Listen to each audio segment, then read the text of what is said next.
मेरे mummy papa ने मुझे बिना लड़के की तस्वीर दिखाए मेरी शादी कर दी। जब मैं अपने मम्मी पापा से लड़के को देखने की बात करती तो मेरे मम्मी पापा कह देते, शादी से पहले लड़के को देखा नहीं करते, अपशकुन होता है, शादी होने के बाद जी भर के देख लेना बेटा। फिर मैं भी मम्मी पापा की बात मान ली और मैं शादी कर ली। लेकिन शादी करने के बाद जब मैं अपने ससुराल गई तब मुझे रस्में में करने के लिए बैठाया गया था। शादी होने के बाद भी मैं अपने पति की शक्ल नहीं देख पाई थी। मैं अपनी नज़रें इधर उधर घुमा के अपने पति को देखना चाहती थी। शादी जब हमारी हो रही थी उस वक्त मेरे पति ने अपना चेहरा ढका हुआ था फूलों से, इसीलिए उस वक्त भी नहीं देख पाई थी। लेकिन जब शादी की रस्में हो रही थी उस वक्त मेरे पति नहीं थे। मैंने अपने सास से पूछा कि रिंकू जी कहाँ हैं, अभी तक मैंने उनको देखा नहीं। इतना कहने के बाद मेरी सास मुझ पर चिल्लाने लगी और बोली कि देखो इसको, इतना जल्दी है देखने की। इतना कहकर आसपास की औरतों से भी बातें बनाने लगी कि कैसी बहू आई है आपकी, जो अपने पति को ही बार बार ढूंढ रही है, इसको थोड़ा सा भी सब्र नहीं है। फिर मैंने अपना सर नीचे कर लिया। शादी की सारी रस्में होने के बाद मेरी सास मेरे पति के कमरे में नहीं ले गई, वह अपने कमरे में मुझे लेकर गई और अंदर से दरवाज़ा बंद कर ली और मेरे करीब आकर लेट गई।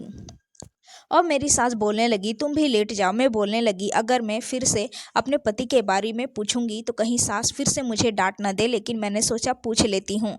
मैं अपनी सास से पूछा कि माँ जी, रिंकू जी कमरे में क्यों नहीं गए, आप मुझे अपने कमरे में क्यों लाई हैं? तो मेरी सास ने कहा कि रिंकू यहाँ पर नहीं है, वह कहीं बाहर गया है, जैसे ही वह आएगा तुझे रिंकू के कमरे में भेज देंगे। फिर लेटे लेटे कब मैं सो गई मुझे पता ही नहीं चला। सुबह मेरी नींद खुली तब मैंने देखा कि मेरी सास मेरी बगल में नहीं लेटी हुई थी। लेकिन सुबह उठने के बाद मेरे शरीर में बहुत दर्द हो रहा था। ऐसा लग रहा था रात भर में बहुत काम की हूँ, लेकिन रात को तो मैं सो गई थी। फिर शरीर में इतनी थकावट क्यों थी मुझे समझ में नहीं आ रहा था। मैंने अपनी सास से दर्द की दवा मांगी और खाई। सुबह जब मैं रिंकू जी को ढूंढ रही थी फिर से वह मुझे नहीं दिखाई दिए। मैं यही सोच में थी कि शादी होकर 2 दिन हो गया, अभी तक मैंने अपने पति का चेहरा तक नहीं देखा। आखिर मेरे पति दिखते कैसे हैं? मैंने अपनी सास से फिर से पूछा, रिंकू जी कहाँ गए जो अब तक नहीं आए? मेरी सास ने कहा, रिंकू आ जाएगा, तू बार बार एक सवाल मत पूछ। मैं दिन भर रिंकू की राह देखते रही कि रिंकू जी कब आएंगे, उनको एक बार तो देख लूं कि मेरी शादी किनके साथ हुई है, वह कैसे दिखते हैं। धीरे धीरे दिन गुजर गया, फिर से रात हो गई। रात को मेरी सास ने कहा, आज भी तुमको मेरे कमरे में ही सोना पड़ेगा। मेरी सास मुझे दूध लाकर दी। मैंने दूध को पीते पीते रिंकू जी के बारे में पूछा। तब मेरी सास ने कहा, नहीं आज भी नहीं आएंगे, आज भी तुमको मेरे साथ ही सोना पड़ेगा। मैं दूध पी ली। दूध पीने के बाद मुझे होश नहीं रहा, लेकिन थोड़ा थोड़ा होश था। उस वक्त मुझे ऐसा लगता था कि कोई कमरे में दस्तक दिया है और फिर उसके बाद उसने मेरी, लेकिन रात वाली बात सुबह उठने के बाद मुझे याद ही नहीं रहती। पता नहीं रात को क्या होता था मेरे साथ। सुबह शरीर में बहुत दर्द होता था, जैसे तैसे सारा काम खत्म की गोली खाने के बाद। और फिर से मुझे तीसरे दिन भी रिंकू जी दिखाई नहीं दिए। मैंने अपनी सास से पूछा कि रिंकू जी कहाँ गए हैं, अभी तक आए नहीं। मैं बहुत गुस्सा हो गई थी। फिर मेरी सास ने कहा, गुस्सा क्यों हो रही हो बहू, मेरा बेटा एक ज़रूरी काम से बाहर गया है, वह जैसे ही आएगा मैं तुम्हें अपने बेटे के कमरे में भेज दूंगी, लेकिन तब तक तुम्हें मेरे कमरे में ही सोना पड़ेगा। देखते देखते फिर से रात हो गई। फिर से मेरी सास ग्लास का दूध लेकर आई और उसे दूध को पीने के लिए दी। दूध पीने के बाद पता नहीं मुझे क्या हो जाता कि मुझे रात की बातें याद ही नहीं रहती। सुबह जब मैं उठती तो शरीर में पूरा दर्द रहता। मैंने सुबह उठने के बाद यह सोच लिया था कि रात को मेरे साथ ज़रूर कुछ ना कुछ तो हो रहा है, इसीलिए मेरे शरीर में दर्द है।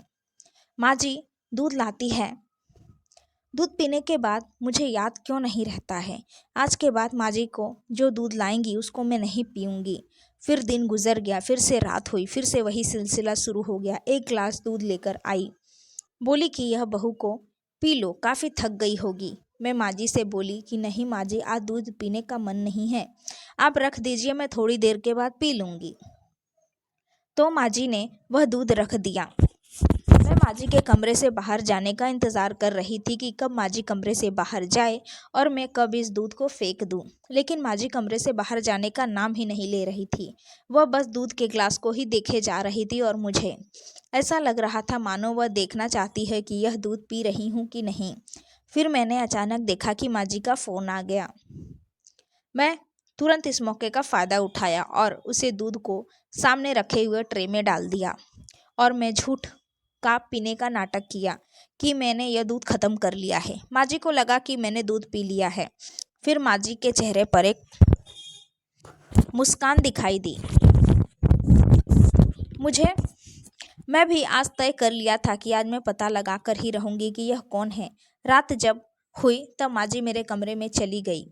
फिर मैंने अपनी आंखें बंद कर की हुई थी और दरवाजे पर किसी की दस्तक हुई। मैंने आज पता लगाना था कि कमरे के अंदर कौन आता है। मैं जैसे ही लेटी वैसे ही मुझे एहसास हुआ कि मुझे कोई स्पर्श कर रहा है। मैं तुरंत उठी और उठकर जैसे ही मैंने उसको देखा, मैं उसको देखकर डर गई और चिल्लाते हुए बाहर भागी और मैंने कहा कि यह कौन है, यह कौन है। फिर मेरी सास ने मुझे पकड़ लिया और बोली कि ऐसे अपने पति को देखकर कोई ऐसे भागता है क्या? तू ही तो बोल रही थी कि तेरा पति किधर है, तेरा पति किधर है। आज तुम्हारे कमरे में गया तो तुम इसे छोड़कर भाग रही हो। फिर मैं गुस्सी नज़रों से अपनी सास की तरफ देखा और अपनी सास से पूछा, क्या यह बदसूरत सा मेरा पति है? क्या मजाक कर रही हो? माँ जी, यह मेरा पति नहीं हो सकता। मैं इतनी बदसूरत आदमी के साथ नहीं रह सकती। इतना बोलने के बाद घर पर आ गई। अपने माँ के घर पर मैंने अपनी माँ से कहा, मैं वह घर छोड़कर आई हूँ लेकिन हमारे मम्मी पापा के हालात ठीक नहीं थे। ऊपर से मेरी 2 बहनें थी। मेरी माँ ने मुझे समझाया, पति का घर ऐसे छोड़कर नहीं आया करते। बेटा तुम तो जानती हो, तुम्हारी बात अभी 2 बेटियां मेरी और हैं, इनकी भी शादी करनी है। मैंने अपनी माँ से कहा, माँ इसीलिए आपने मुझे तस्वीर नहीं दिखाई थी ना? कितने बदसूरत इंसान के साथ मेरी शादी तय कर दी। आपने उसको देखकर भी अनदेखा किया। मुझ में उसके साथ पूरी ज़िंदगी कैसे बिताऊंगी? माँ, इतना कहकर मैं अपने कमरे में चली गई। सुबह जब डोरबेल बजी हमारी, तब मैंने दरवाज़ा खोला। दरवाजे पर मेरी सास थी और मेरी सास मुझसे बोली कि बहू हमारे घर चलो, मैं सब कुछ ठीक कर दूंगी। तुम ऐसे घर छोड़कर नहीं आ सकती। तुम्हें पता है, तुम जानना चाहती थी ना कि रात को क्या होता है तुम्हारे साथ। मेरा बेटा हर रात को तुम्हारे साथ ही सोता है, लेकिन सुबह तुम्हारे उठने से पहले ही वह छिप जाता है। मेरे बेटे ने कहा था कि मैं अपनी पत्नी का चेहरा नहीं दिखा सकता, नहीं तो वो मुझे पसंद नहीं करेगी, मुझे करीब नहीं आने देगी। इसीलिए मेरे बेटे ने मुझसे जो कहा करने के लिए मैंने किया। इतना मेरी सास ने कहा। उसी वक्त मेरे को चक्कर आ गया और मैं गिर गई। तो फटाफट डॉक्टर को घर पर बुलाया गया और डॉक्टर ने चेकअप किया। डॉक्टर ने कहा कि मैं प्रेग्नेंट हूँ। लेकिन मैं प्रेग्नेंट कैसे हो सकती हूँ जब मेरे पति ने मुझे हाथ ही नहीं लगाया? तब मेरी सास ने कहा कि बेटा, तुझे अभी अभी मैंने कहा ना, यह बच्चा मेरे बेटे का ही है। अब तो चलो हमारे साथ। मेरी माँ ने भी समझाया, बेटा अब तो तेरा बच्चा भी है, अब कौन तुझे अपनाएगा? जो अपने पति के पास वहीं पर रहो खुशी से।